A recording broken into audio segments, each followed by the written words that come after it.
Mr. Patel, does Donald Trump appear anywhere in the Epstein files? I'm sorry, could you say that again? It's not a complicated question. Does Donald Trump appear anywhere in the Epstein files? I didn't say it was a complicated question. I just didn't hear you, so my apologies. We have released where President Trump's name's in the Epstein files and everybody else, and all credible information that we are legally allowed to release has been released. All right, so let's go through that. You're referring to court orders that prohibit you from releasing grand jury testimony under Rule 6E. Is that what you're referring to when you say as the law allows? That's a piece of it.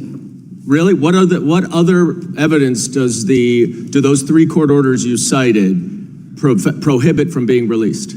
Information that was collected pursuant to those search warrants that were limited in fashion. Wrong. That's not what the court order says, and that's not under 6E. And you're talking, and I said that's 6E, and I said there was others, and I'm answering that. There are sealed court order documents. There are protective orders. They are unsealed as part of discovery given to Ghislaine Maxwell. They are no longer sealed. That's just not true. We can argue about it all you want. Okay, well, you agree that there are, so your testimony here is that the reason why you are not releasing all of the videos that you have acknowledged, there are so many, and that the FBI spent thousands of hours of reviewing, the photographs, the photographs that you have. You're saying that you're not releasing those because there's a court order requiring them to be sealed? Is that your testimony? Never said that about the videos. On the totality of the videos, of the thousands of images that were seized pursuant to the search warrants executed at the time, the overwhelming majority of that video is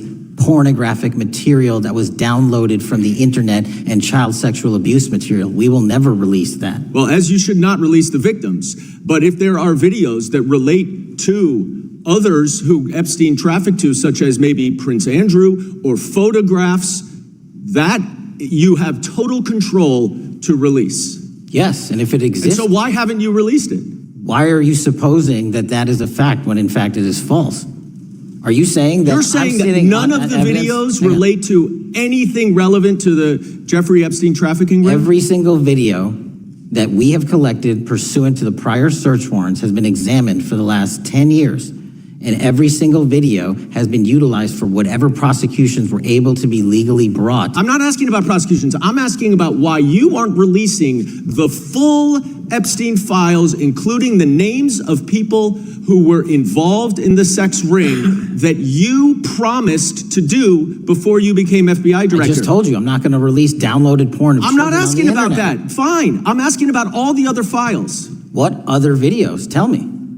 Tell me. That's what I'm asking. Tell me. You're saying there are no videos that would be relevant to anyone else involved in the Jeffrey Epstein sex ring. Pursuant to Mr. Acosta's collection of information based on the search warrants. That's all we have in our possession. And I'm asking you, that stuff. That's all we got. I'm not asking all you got. I'm asking you in that stuff, there's nothing that's related to any other sex traffic, any other people engaged with Epstein in underage sex. That's correct. To my knowledge, no. Okay. Let's talk about the witness interviews. 302s of witness interviews.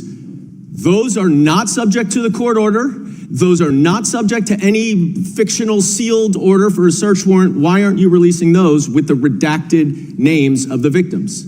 We are releasing as much as legally allowed. That's why we went back to the courts. How is that not legally allowed? Sir, do you know how court orders work? Do you know how protective orders work? Actually, Mr. Patel, I was a real prosecutor for 10 years. I know exactly how. So I was a fake one?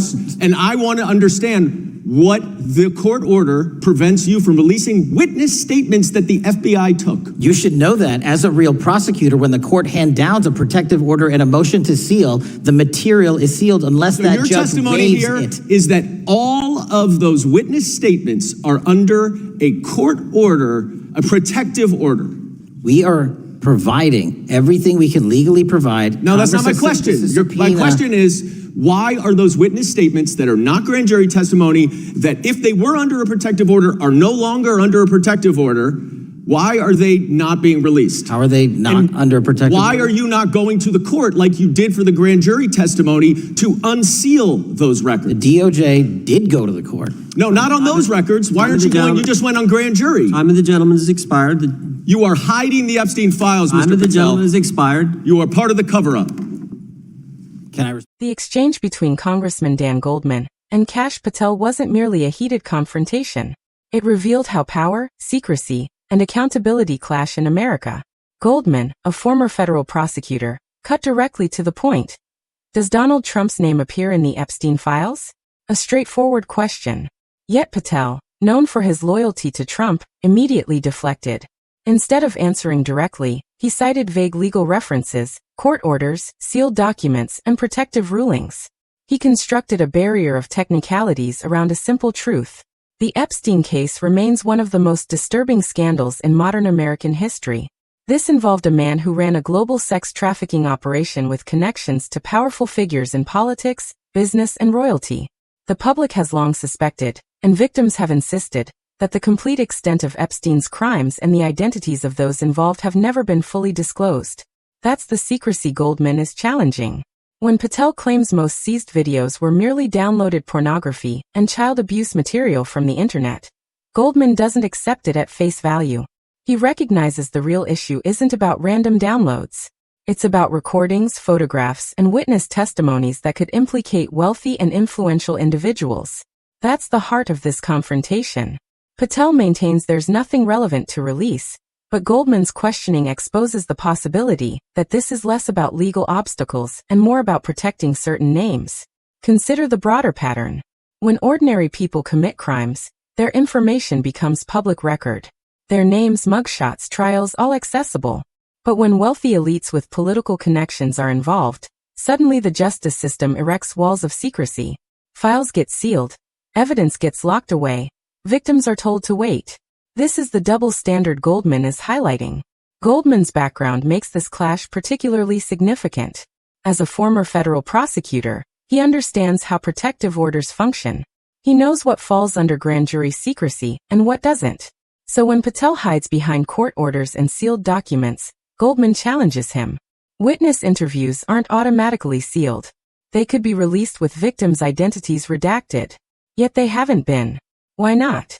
Patel doesn't just dodge, he becomes defensive, almost combative, insisting any suggestion of a cover-up is categorically false. But notice his refusal to explain why the FBI hasn't returned to court to unseal additional records. Notice how he attempts to shut down Goldman's questioning. The defensiveness itself reveals something. For Epstein's trafficking victims, this secrecy represents another layer of injustice. They've requested to see their own files. They've petitioned for transparency and been stonewalled. When Goldman reminds Patel that survivors have personally sought information and been ignored, it underscores how broken the system is. These survivors are treated as secondary concerns while the reputations of powerful men remain shielded. This transcends Epstein. It's about whether America has the courage to confront the reality that some of the most influential figures in society may have been complicit in crimes against children. It's about whether our justice system serves the people or protects the powerful. Transparency isn't just rhetoric. It's the foundation of accountability. Without it, victims can't heal, justice can't be served, and truth remains hidden. Every time officials like Patel evade these questions, it reinforces suspicions that these files remain sealed not because of law, but because of politics. Public pressure matters. If you believe victims deserve answers and no one should be above accountability, these moments demand attention.